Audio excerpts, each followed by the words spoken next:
Retiring at 50, is it even possible today? Well, let's take a deep dive and look at 3 examples on how to retire by the age of 50. So obviously these numbers won't apply to everyone, but it's going to give you an idea how to think about and approach if you want to retire early. What's it going to take in order for you to achieve that? So FIRE, right? That's the acronym we use. Financial independence, retire early, rule of thumb is you need 25% of your current income to be able to retire. John, let's dig in and take a look at a couple of these scenarios. Yeah, so I'm almost 52 and not retired, so I'm not sure what that means for me. You haven't figured it out So, yet. well, my wife wouldn't want me around that much, but let's take Chris. Okay, we'll use Chris as an example. He's 28 years old.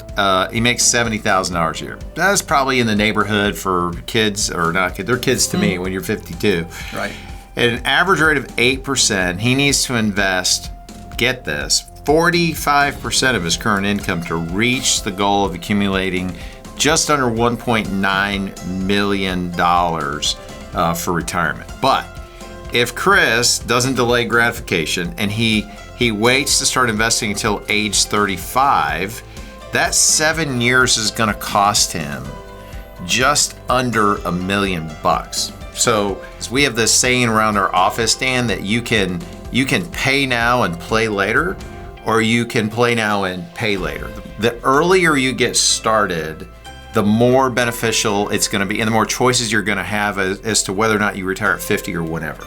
Well, Einstein said the 8th wonder of the world is compound interest. I'm going to disagree with Einstein. I'm going out on a limb because here's what I'm going to say.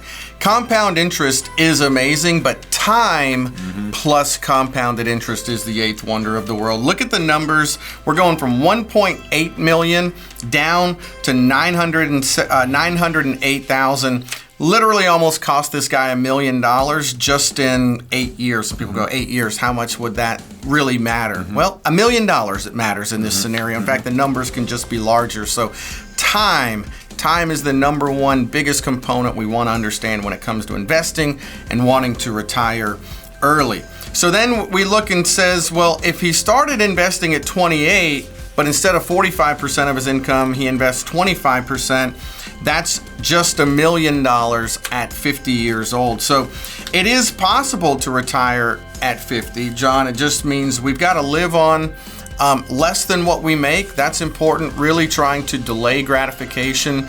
Go do the things that you enjoy in life. Find the things that you're not willing to give up, right? We all have those. And so it is important that we enjoy the hard work, but also know that the sacrifices you make today early will have a profound impact on your ability to retire at 50, 55, whenever that is. Yeah, I mean, when you retire, the bottom line is you want to be able to make choices. And what's going to allow you to make choices is money. Life's not about money, but it does buy you choices.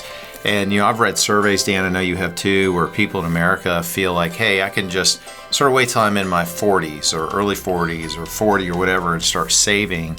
And that's such a flawed philosophy.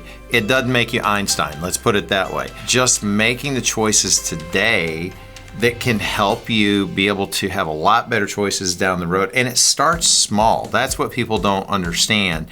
When you first start saving for retirement, like Chris, when he's 27 years old or 24 years old, and he's putting a little bit of money away, and he's looking forward to probably either getting married or having a family. Maybe he is married with a family. It doesn't seem like a lot, right? But before long, you kind of wake up and it's that compounded interest in time that you were talking about. That little bit just continues to compound and snowball. And before you know it, you got $1 million or more. And that's a pretty amazing thing that it's not as hard to attain if you make the right choices. Well, and if you take that, apply some other principles of taking some of your gains, turn it into passive income like rentals and things to provide income streams. There's a lot of great ways to do it. If you don't know if you're on track to meet your goals, I recommend a financial plan checkup. Here at Beacon, we do financial plan checkups for all of our clients and people that come to see us. If you've saved over $250,000 at this point for retirement, go to beaconcm.com/financial-planning or just go to beaconcm.com and we'd love to speak with you. Well, thanks for watching Retirement Talk. For more episodes like this, like and subscribe.